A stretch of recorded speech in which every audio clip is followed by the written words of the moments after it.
"We're hungry, sir." The rain had turned the city into a sheet of gray.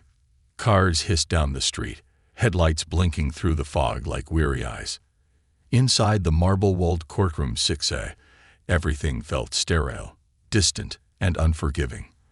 The cold air made it feel more like a morgue than a place where justice lived.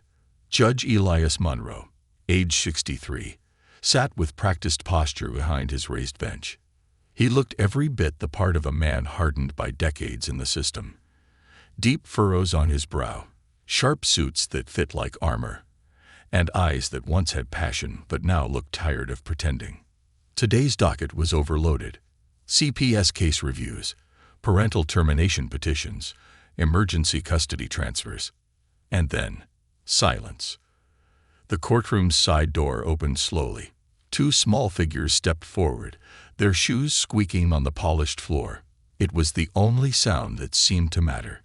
Every eye in the room turned. Ari and Asha Daniels, twin sisters, no more than 10 years old. Identical, yet distinct. Ari stood a little taller, her posture protective.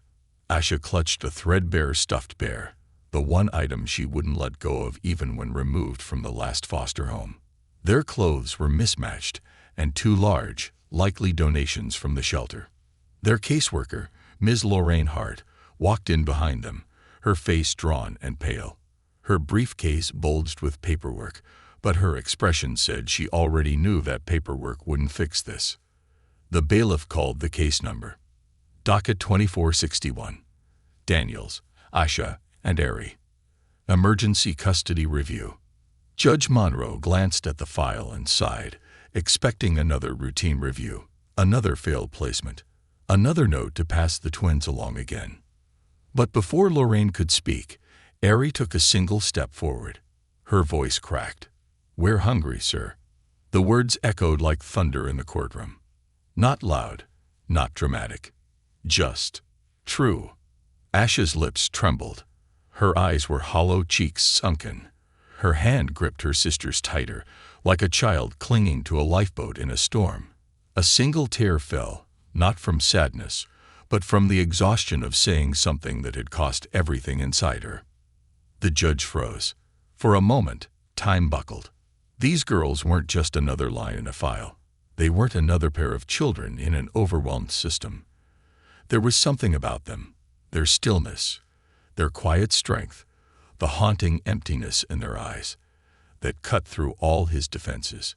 Judge Monroe felt something twist inside his chest, something old, something long buried.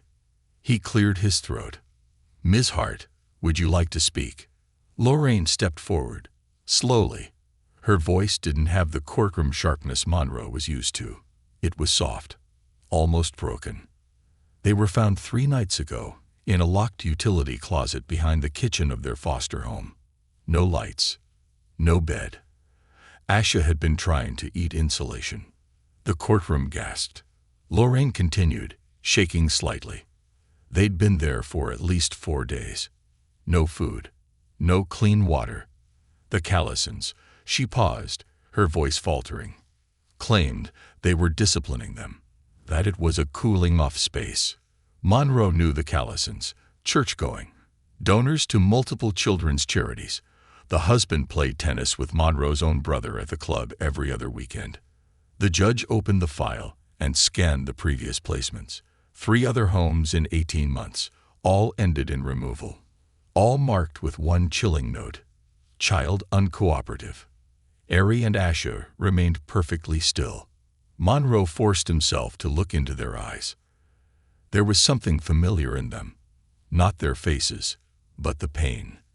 A pain he had seen once in the mirror when he was much younger. Before law school, before he learned how to hide it behind degrees and gavels. "Your Honor," Lorraine said, voice rising now with quiet fury. "If they're placed back into the system without a serious intervention, they may not survive another home." Ari didn't cry. She didn't beg. But she whispered again, "Please, we're just tired." Monroe's throat closed. He covered it with a cough. He should have dismissed them for further review, should have waited for more documentation, more evidence. That was protocol. But protocol had already failed them. He leaned back, and for the first time in a long while, he broke the rules. "Court will recess for 30 minutes, he announced. "I need time to deliberate." The gavel echoed through the courtroom. He stood and stepped down from the bench. Nobody moved. He did something then that startled everyone, including himself. He walked to the twins. He knelt. He looked them in the eye. "I'm sorry," he said, his voice breaking. Asha blinked, confused. Ari held tighter to her sister's hand. Judge Monroe stood, cleared his throat, and left the courtroom.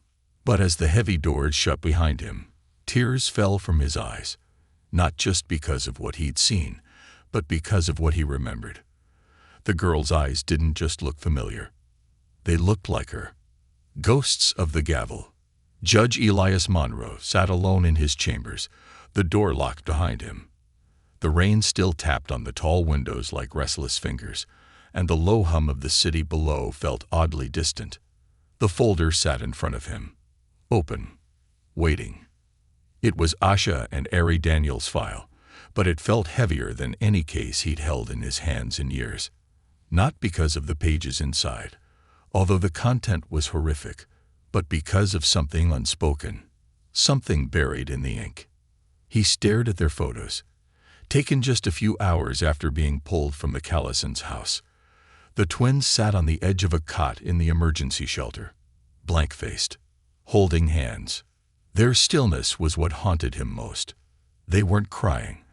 They weren't throwing tantrums or acting out like some of the children in the system did when overwhelmed by trauma. No, they were quiet. Too quiet. That dangerous kind of quiet that told you they didn't expect anyone to help them anymore.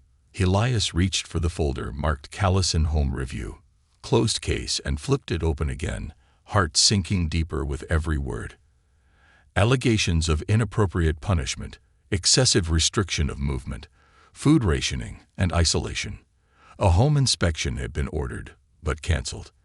A follow-up interview had been scheduled, then rescheduled, then dropped. Signed off by someone in the Child Welfare Oversight Committee, a name he didn't recognize. The more he read, the more familiar the patterns became. It was like trying to watch a play where the same lines repeated, but no one changed the ending. Children removed. No charges. Case closed. He turned to the placement logs. Something jumped out immediately. 4 placements, 3 removals, 1 emergency extraction. All homes owned by donors to the city's private foster agency. All foster families connected to church boards, councilmen, or private adoption foundations. Monroe's blood chilled. This wasn't just a mistake. This was a system that protected itself. And that same system was the one he'd upheld for 3 decades. He stood, unable to sit anymore. Pacing. His mind spinning. How many times had he trusted reports without digging deeper? How many times had he waved children through a revolving door of placements without ever stopping to look them in the eye? The gavel that sat on his desk, the same one his father had handed him at his swearing-in, suddenly felt like a weapon, not of justice, but of silence. He picked up the photo again. Ari's eyes, sharp, wide, unblinking. Asha's trembling lip, hiding behind her sister. Then something hit him. It wasn't just the pain he recognized. It was the shape of their faces, the deep brown of their skin, the subtle angle of their eyes and cheekbones. They reminded him of someone. Sharon. He whispered the name like it might vanish if said too loud. Sharon Davis. He hadn't thought about her in years. His first love. They were 16 when they met, both bookworms hiding in the library during lunch, both kids from 2 different worlds. Sharon lived in the East End, raised by her aunt after her mother passed. Elias had been born into privilege, prep schools, chauffeurs, and weekend debates over politics with his senator uncle. Sharon challenged him. She made him think. She made him laugh. And she made him human. Until his parents found out. Until he was told she was a distraction. Until he was told that being with her would limit his future.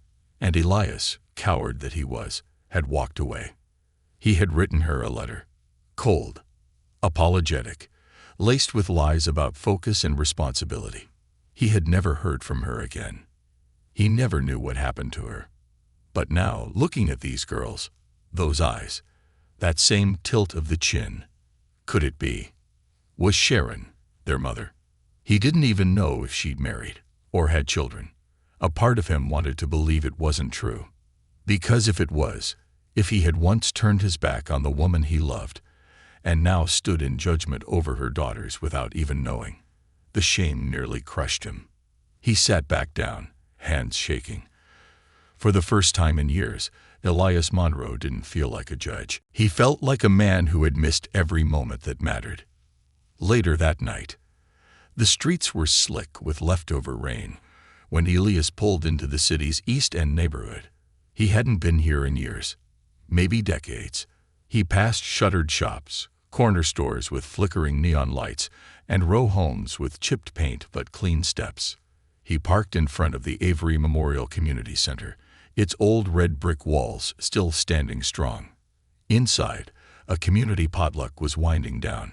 Children laughed in the distance. Volunteers swept floors. A tired-looking woman in a staff shirt looked up when he entered. "You're a little late for dinner, Judge," she said with a tired smile. He blinked. "You know me. Everyone around here knows you. You're the judge from the news. The one who took those twins." Elias nodded slowly.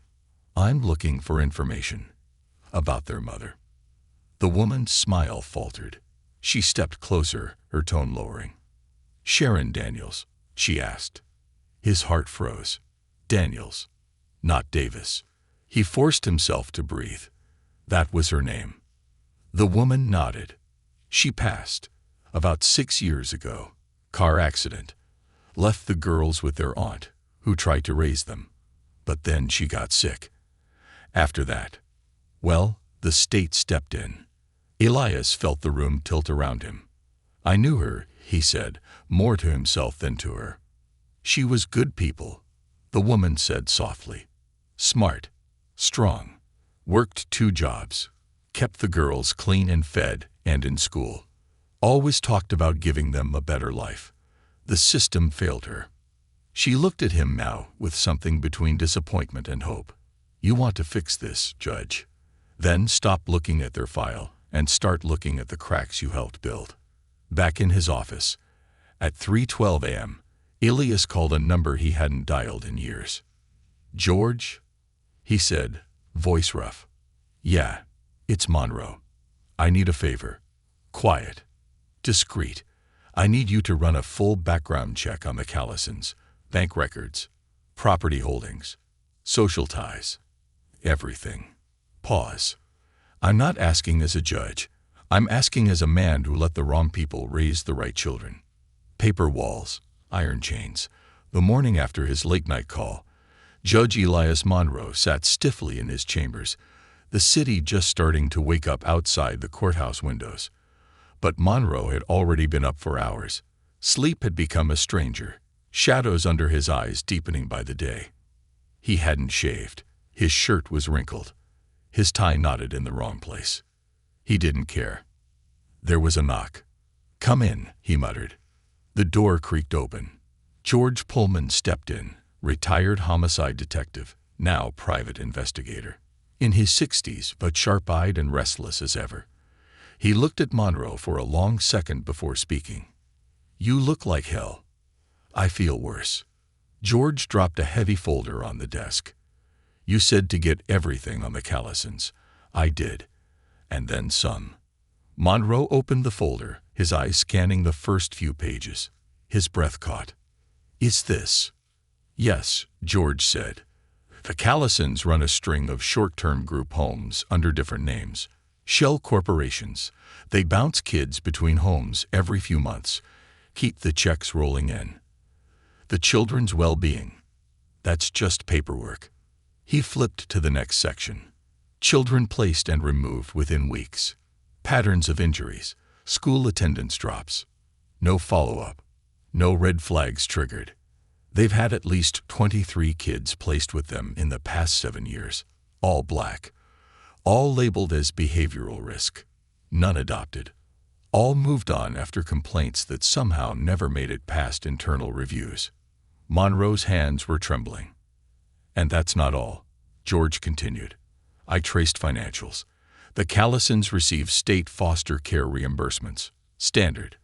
But I found consistent secondary deposits, private funds, donations from a nonprofit called Harbor Family Foundation. Sounds warm, right? It's a ghost account, one that routes through a trust based in Delaware. Guess whose name shows up on the board? Monroe didn't want to guess. George said it anyway.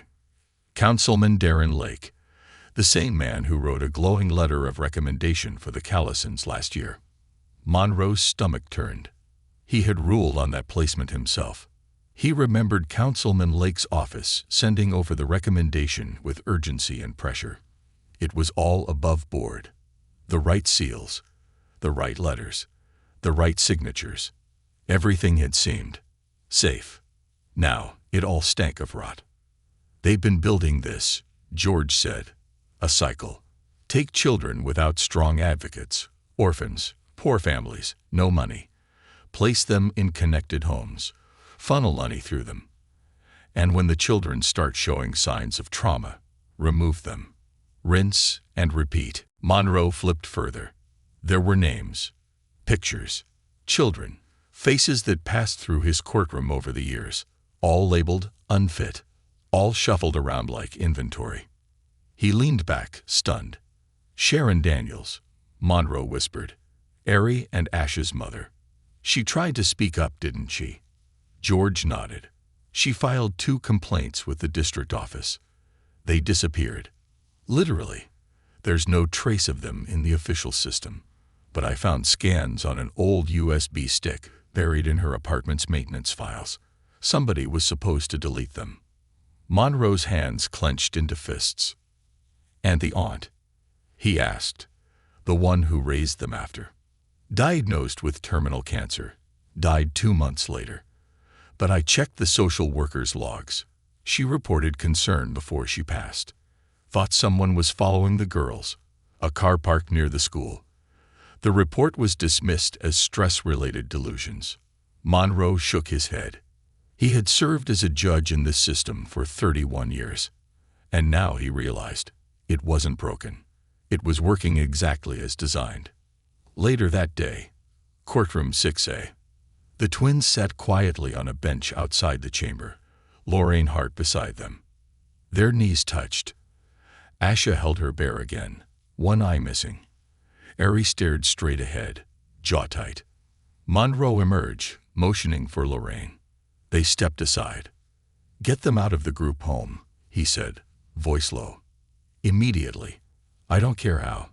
I don't care if you call in every favor, but those girls do not go back there. Lorraine blinked. That's not protocol. Forget protocol. He snapped, then paused, voice softening. There's something happening.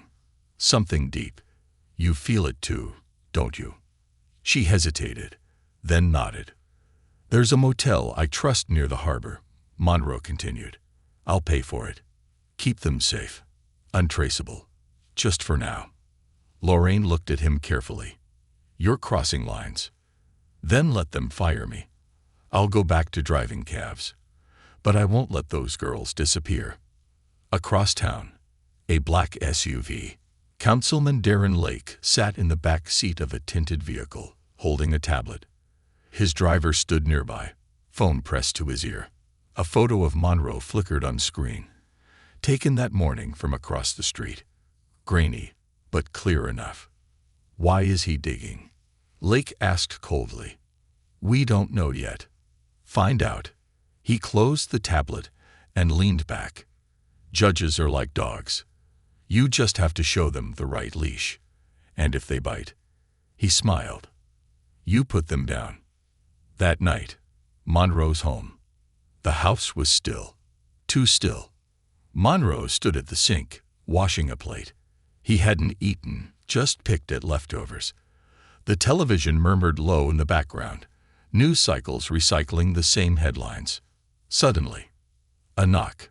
Sharp, measured, deliberate.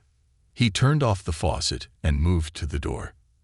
Outside stood a young man in a delivery uniform, holding a brown paper envelope. Judge Monroe. Monroe nodded, heart beginning to race. The man handed it over without a word and left. No food, no receipt, just the envelope. Monroe opened it cautiously. Inside, a photo. Asha and Ari, walking into the motel with Lorraine. A red X marked over the image, and one line, printed in typewriter font. You don't want to be a hero, Elias. His hand shook. His instincts screamed. He picked up the phone. Lorraine, he said when she answered, do not leave them alone for 1 second. She paused. What's going on? Just trust me. Lock the door. Stay alert. I'll explain everything soon. He hung up before she could reply. His reflection in a hallway mirror caught his eye. He looked old, worn, scared, but beneath that, he saw something else. Resolve. He couldn't unsee the truth. He couldn't unknow what he knew. And he wouldn't walk away again. Not this time. The cost of silence. Judge Elias Monroe never expected the walls to close in so fast. The morning sun leaked through the blinds of his study, but it brought no warmth.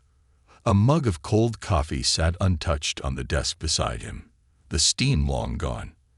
The envelope from the night before still lay open. The photograph of Ari and Asha stared back at him, marked with a blood-red X. A warning, maybe a promise. He had handled high-profile trials, criminal enterprises, gang leaders. But this was different. This wasn't just corruption. This was personal. And it was coming from inside the House of Justice itself. The first ally. The courthouse buzzed with its usual bureaucracy. Clerks shuffling papers, lawyers whispering urgently in corners, bailiffs leaning against the wall pretending not to eavesdrop. But beneath the normalcy, Monroe felt something new, something heavy. Eyes followed him, not just curious, calculating, watching every move. He needed help, and he had no time for blind loyalty. He walked straight past his chambers, straight past the courtroom, and stopped in front of room 204B, the office of Deputy District Attorney Dana Whitlow. She was sharp, fierce, and she hated the kind of politics that let monsters hide behind donation checks and charity dinners. When Monroe knocked, she didn't look up from her desk. I'm 2 hours behind, and 10 cases deep, Elias. This better be a resurrection or a confession. It's something in between, he said, stepping inside and quietly locking the door. That made her look up. What the hell? Monroe sat across from her. Donna, I need you to listen, and I need you to believe me. She stared, skeptical. If this is about the Callison case, it's bigger, a lot bigger. He placed the folder on her desk. Not the full evidence file, just a piece.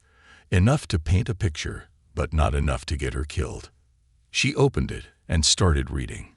It took 2 minutes for the blood to drain from her face. This is from the Harbor Foundation, she whispered.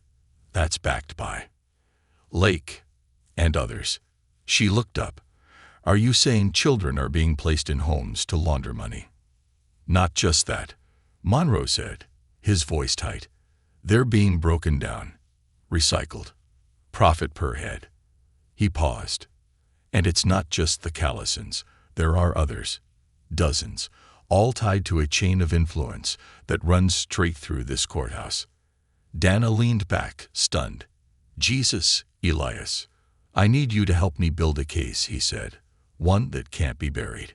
One they can't twist into scandal. Dana frowned. This could end your career. I know, Monroe said.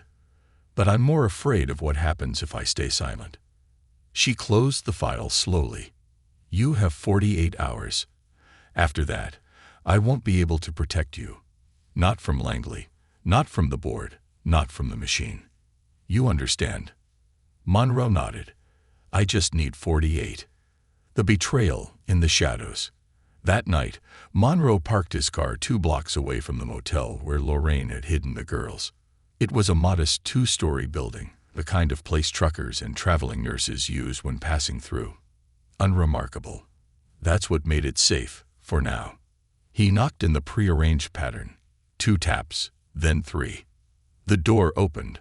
Lorraine stood there, looking exhausted but alert. Behind her, Ari and Asha sat on the bed watching cartoons. They didn't look scared. But they didn't look safe either. They looked like children halfway between sinking and surviving. "You've been gone," Lorraine said quietly. "I've been working. I brought supplies." He held up a paper bag, snacks, clothes, books, a burner phone. She took it, but her eyes stayed on him. "Someone called the front desk yesterday. Asked for 2 abandoned girls. Claimed to be their uncle." Monroe's stomach dropped. "How'd they know where?" "I used my personal card for check-in," she said, shame in her voice. "I didn't think." "It's okay," he said quickly. "We move them again. Tonight." Asha's eyes widened, clutching her bear tighter. "No," Ari said, her voice barely a whisper. "Not again. Please." Monroe crouched beside her. "This isn't forever. I promise. But I have to make sure you're safe while I stop the people who hurt you." "Will they hurt you too?" Asha asked. He didn't answer. Because silence was the closest thing to honesty. The snake revealed. Later that night, Monroe returned home to find an unexpected guest waiting on his porch. Marcus Langley, the district attorney, the political puppet master, the smiling shark. He sat on the porch swing like he owned the house, a glass of Monroe's own bourbon in his hand. "Evening, Elias," he said smoothly. "Mind if I come in?" Monroe didn't answer. He walked past him and unlocked the door. Langley followed like smoke. Inside, Langley looked around, admiring the framed awards and black and white photographs of courtroom wins. "You were the golden boy, remember?" Langley said. "Harvard Law. First black judge in the district. We all rooted for you." Monroe crossed his arms. "Why are you here?" Langley sipped his drink. "To make a deal.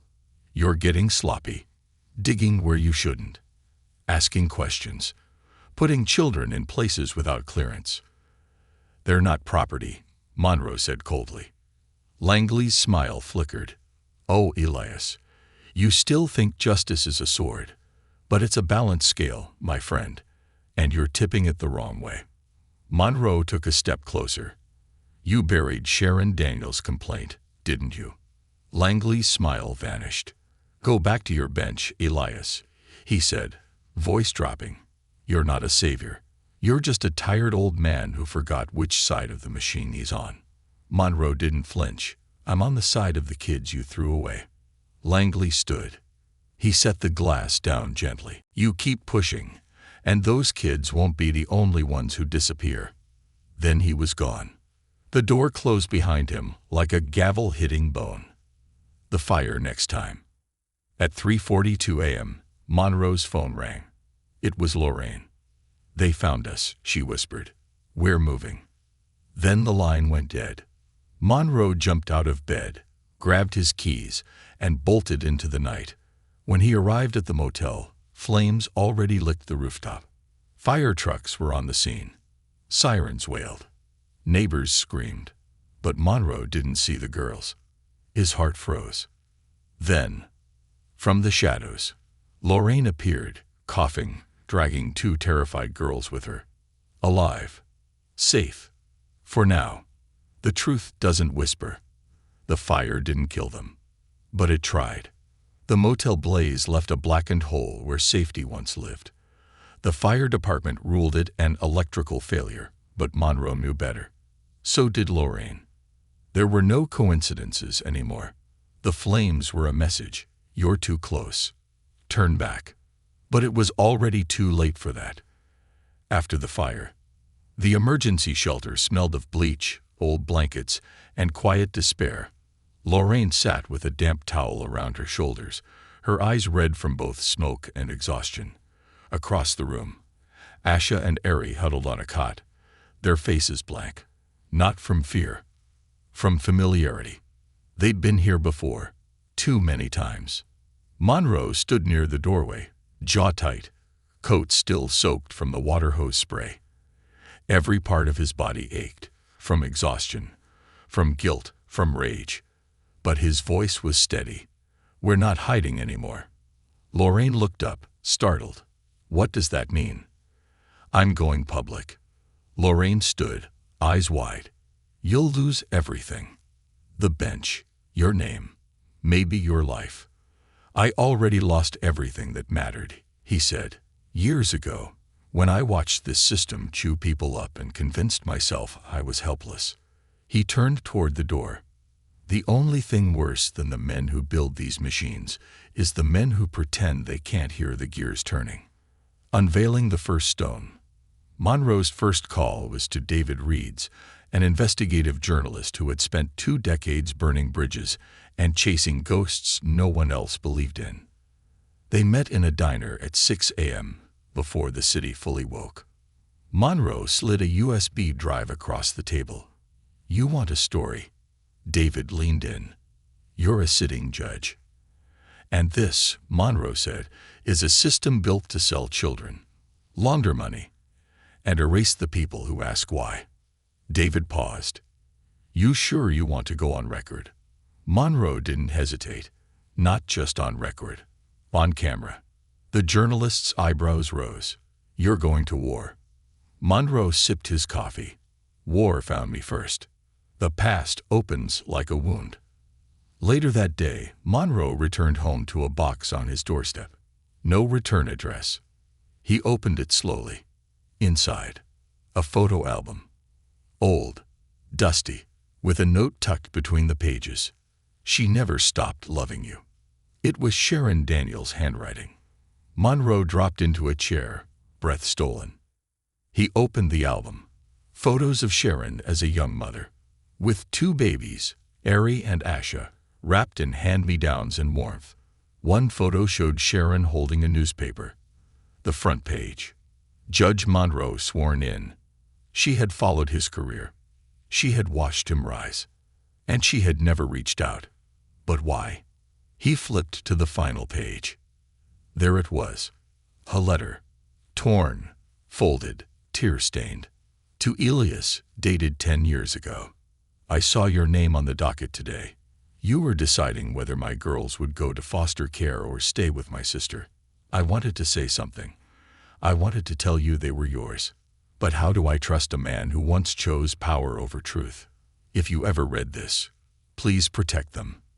They are more you than you know." The letter fell from his hands. Ari and Asha weren't just connected to him through tragedy. They were his. Going public. That night, Monroe walked into the WIBS-TV station for a live interview. The studio was cold and bright. Cameras rolled. Makeup dusted. The anchor, Ghislaine Pierce, didn't waste time. "Judge Monroe, you're risking your entire career by being here tonight. Why?" Monroe looked directly into the camera. "I've spent 31 years inside a legal system I thought was just. But I was wrong. I was blind. And children paid the price." He held up a copy of the placement files. "This is a ledger of suffering. Names of children pushed from home to home. All connected to a network designed not to protect, but to profit." Ghislaine's voice was tight. "Are you accusing the city of criminal activity?" "I'm accusing the city of complicity. I'm accusing elected officials. And I'm accusing myself. For every time I signed an order without asking why." Silence. Then, "Why now?" Monroe leaned forward. "Because I found out 2 little girls, who are mine by blood and by conscience, were nearly burned alive. And I won't stay silent anymore." Shockwaves.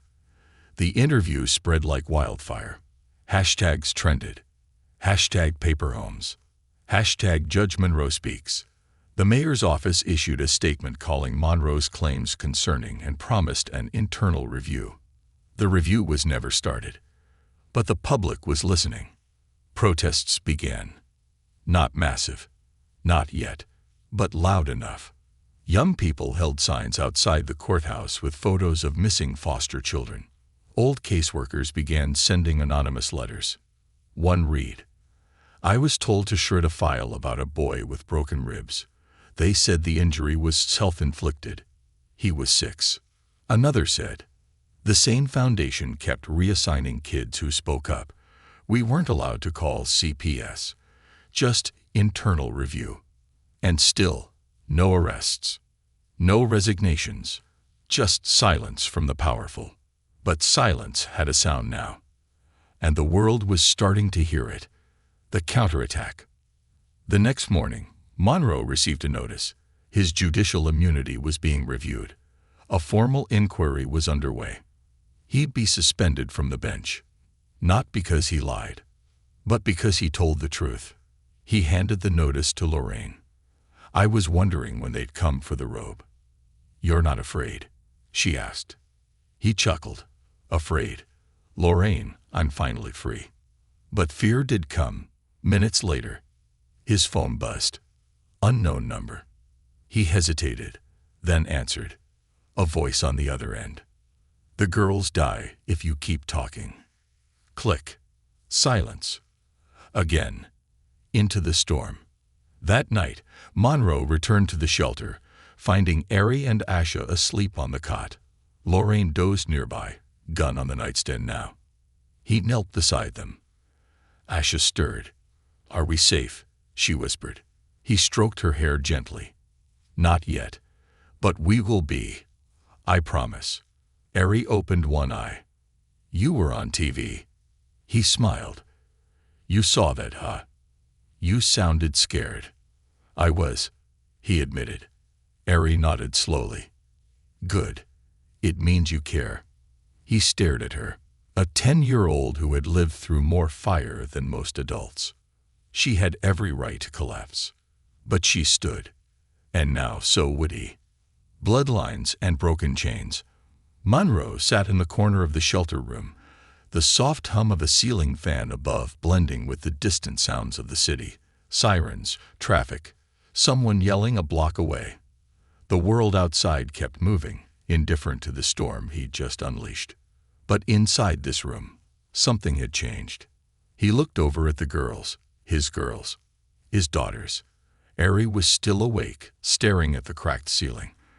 Asha clutched her stuffed bear with both arms, her breath slow but restless in sleep.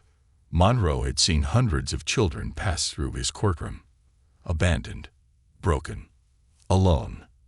But these two, they were the ones fate brought back to him. Not by chance, by consequence. He wanted to tell them the truth. About Sharon, about how he had once been too weak to stand by her, about the letter, about the blood that ran in their veins. But it wasn't time yet. How could he ask them to believe in him when the world had only ever lied? Backlash begins. By the next morning, Monroe's interview had racked up 3.2 million views across streaming platforms. The phone at the shelter rang nonstop. Reporters, protesters. Some wanted to help. Some wanted to shut him up. The courthouse lobby had been barricaded. Protesters now stood in front of the judge's chamber with signs that read, "Children are not currency. Where are the missing files?" Langley knew. But the headlines told a different story. Judge's mental health questioned amid wild allegations. Disgraced judge accuses colleagues without evidence. Political suicide or civil war. Monroe's move stuns legal world. He knew they'd try to smear him. Knew the war wouldn't just be waged in the shadows. It would be televised. But he didn't care. Because David Reeds, the reporter he trusted, had found something big. The Ledger. Late that night, David sat across from Monroe at an empty pizza joint in Eastwood. A red vinyl booth. Greasy countertop. A place that didn't ask questions. David opened his laptop and turned the screen toward Monroe. Got it. The original Ledger. Monroe squinted. What am I looking at? A spreadsheet. Buried in Harbor Foundation's cloud server. Sharon must have copied it before she died. He clicked. Rows and rows of names. Children. Next to each, entry date, exit date, amount paid, secondary fund routed, behavioral status. Some names were marked with red asterisks. Monroe froze. What does that mark mean? David exhaled slowly. It means the child was removed without transfer record. Monroe's hands clenched. Missing. David nodded grimly. Dozens of them. And at the bottom of the document, in faded type, projected turnover, $3.7 million annually. The final piece, the whistleblower. That same night, Monroe got a text from a number he'd never seen. I used to work in intake. I know what happened to the Daniels girls. And to their mother. I want to talk. An address followed. Lorraine warned him not to go alone. But he went anyway. Because justice, like courage, often walks in fear's shadow. Abandoned warehouse. East District, 1:27 a.m. The place was half collapsed. Rusted beams. Dust in the air. A single light bulb dangled from a frayed wire. The woman waiting there looked worn, her clothes threadbare. Mid-40s, maybe. The name tag on her coat said Tammy. Her hands trembled when she lit a cigarette. I worked for the Office of Child Placement from 06 to 19, she said without greeting. I saw everything. She handed Monroe a flash drive. I started saving documents the day I realized Sharon Daniels was being watched. Monroe stared. Tammy nodded. She came in with files. Real files. Paper and digital. She was scared. Said her girls were in danger. She knew about Langley. About the Callisons. She told me she couldn't trust the police. Tammy swallowed. She was gone 3 days later. Monroe's chest tightened. You think she was? I think she was erased. Tammy pointed toward the street. I've been hiding ever since. You go after them. You make them bleed. You make it fast. Because once they know you're a threat, you won't get a second shot. The unraveling begins. Monroe gave the flash drive to Donna Whitlow. The deputy DA sat in silence after watching a folder full of documents unfold on her screen. Emails, payment logs, internal memos, medical reports falsified by clinic staff. It's enough, she whispered. God help us. It's enough. She closed the laptop. Then we go to court, Monroe said. Dana looked at him. You're not a judge anymore. I don't need to be. I'll testify. You'll be a witness. I'll be a father. The truth reaches the girls. Later that night, Monroe sat down with Ari and Asha in a quiet room at the shelter. No television. No distractions. Just truths. I need to tell you something, he said gently. Asha's eyes blinked up at him. Ari said nothing. Your mother, Sharon, she was important to me. A long time ago. He paused. Let the weight of silence settle. I was young and scared. I made mistakes, but I never stopped thinking about her. He reached into his coat and pulled out the photo album, the one Sharon had left behind. Ari reached out first, taking it with careful fingers. She wrote me a letter, he said softly. She wanted you to know. I would have protected you if I'd known. I promise you that. Asha's voice was a whisper. You're our. Monroe nodded slowly, pain and pride fighting behind his eyes. I'm your father. The words hung like thunderclouds. Vague, weighty, ready to break open. Ari looked at him, her voice steady, almost stern. You're late. He smiled. I know. Then, slowly, Ari moved, sat beside him, rested her head on his shoulder. Asha followed, crawling into his lap. No tears. No dramatic music. Just the quiet miracle of two broken children choosing to believe. The gavel breaks the silence. 30 minutes before court. The courthouse parking lot was surrounded by reporters. Cameras. Placards. A sea of eyes waiting for one man. Judge Elias Monroe stood inside the shelter bathroom, in front of a cracked mirror. His suit was pressed. His tie was straight, But he hardly recognized the man staring back. Not because of age, not because of fatigue. Because, for the first time in years, Elias Monroe wasn't hiding behind robes or reputation. He was walking into court not as a judge, but as a father, as a whistleblower, as a witness, as a man who had chosen truth. There was a knock on the door. It was Dana Whitlow, her folder tucked under one arm, her jaw set like concrete. "They're ready." "So am I." Inside the courthouse, 9:00 a.m.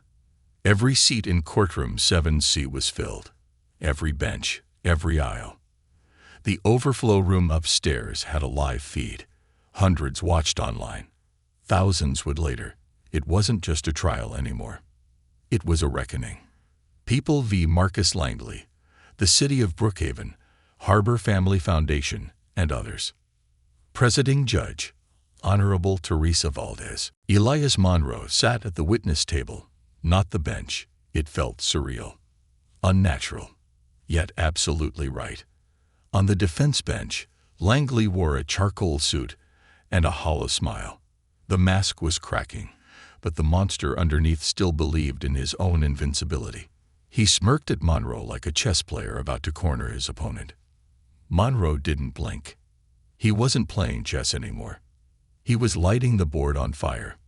The testimony begins. Dana stood and addressed the court. "Your Honor, the prosecution will prove, beyond any doubt, that the defendants knowingly participated in the trafficking, mistreatment, and disappearance of vulnerable children under the guise of legal foster care." She turned to Monroe. "Please state your name and occupation." He didn't hesitate. "Elias Monroe, former presiding judge of this very court. Now, father, witness, survivor." The courtroom stilled. "Judge Monroe," Dana said, "can you tell us what made you come forward?" He looked straight ahead. "There are 2 reasons. Their names are Ari and Asha." Gasps rippled. Their mother, Sharon Daniels, once trusted this system. She filed reports. She followed protocol.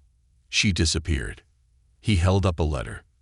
She was ignored, silenced, and her daughters were nearly taken too. He lifted the ledger. Pages rustled. Names whispered from the grave. "This document tracks every child shuffled like a product. Moved, broken, forgotten. Some are missing entirely. All were black. All from homes too poor to fight back." The defense rose. "Objection. Speculation." Dana responded calmly. "We will show hard evidence from city servers, nonprofit bank statements, and internal emails, all recovered." Monroe turned to Judge Valdez. "They're not just numbers. They're not just missing. They're gone. And I helped make that possible." The room was silent. "I signed orders without reading past the surface. I trusted reports with forged signatures. I looked at behavior logs instead of bruises. And I believed, deep down, that if I didn't see evil, it wasn't there." He exhaled. "I was wrong." The breaking point. Langley stood, slow and theatrical. "Your Honor, we must consider the mental state of this witness. He's admitted guilt, emotionally compromised, a personal relationship with the minors." Monroe stood too. He locked eyes with Langley. "You want to talk about relationships?" His voice cut like ice. "You signed off on payments to foster homes with abuse allegations. You closed internal investigations before they opened. You turned the justice system into a laundering machine." He pointed to a photo on the screen. A child, 7 years old, removed from a home. No case file. No reassignment. She vanished the day after your office cleared that home. Langley paled. Monroe kept going. "Look me in the eye and say she's just a statistic." Langley opened his mouth, but no words came. Outside the courtroom, a movement grows. Outside, the crowd grew. People brought photos of missing children. They began chanting names. First a few, then dozens. Jaden Thompson, Marley Sims, Tasha Bryant, Ari and Asha Daniels. Some had candles. Some had signs. Most had rage. Ari and Asha speak. On the second day of trial, Monroe returned home to find the girls waiting. Ari had a paper in her hand. "What's this?"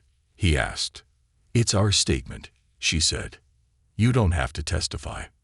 "But we want to," Asha said softly. "It's time they heard our voice." He read it and wept. Day 3. The courtroom falls silent. The bailiff called them by name. Two tiny girls walked down the aisle together, hand in hand, heads high. They sat at the witness table. Ari spoke first. Her voice was even, strong. "We were locked in a basement. They told us we were animals, that we didn't matter." Asha took over. "We screamed. No one came. Until they did. Mr. Monroe. He saved us. But he wasn't the first to try." She looked at the judge. "Our mom tried too." Their statement ended with 6 words that cracked the room in half. "She died. But we're still here." The verdict. By the end of the week, the evidence was overwhelming.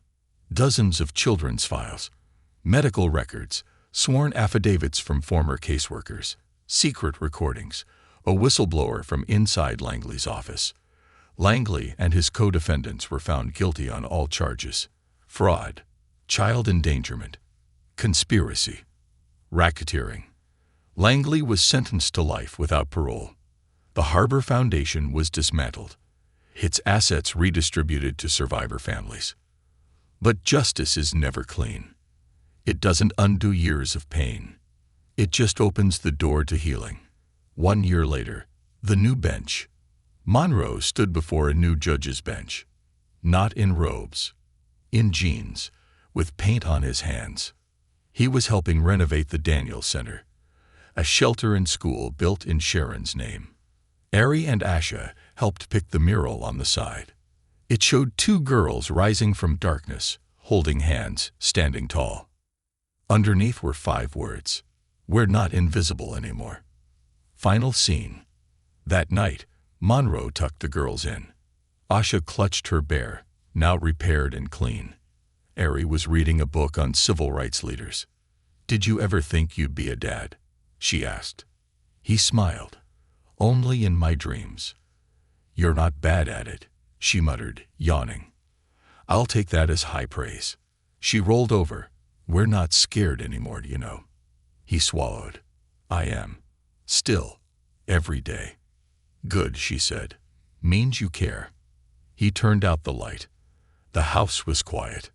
But this time, the silence was peace, not fear. He stood in the hallway, listening to them breathe. A judge, a father, a man who didn't save the world, but saved his, and finally, started to forgive himself.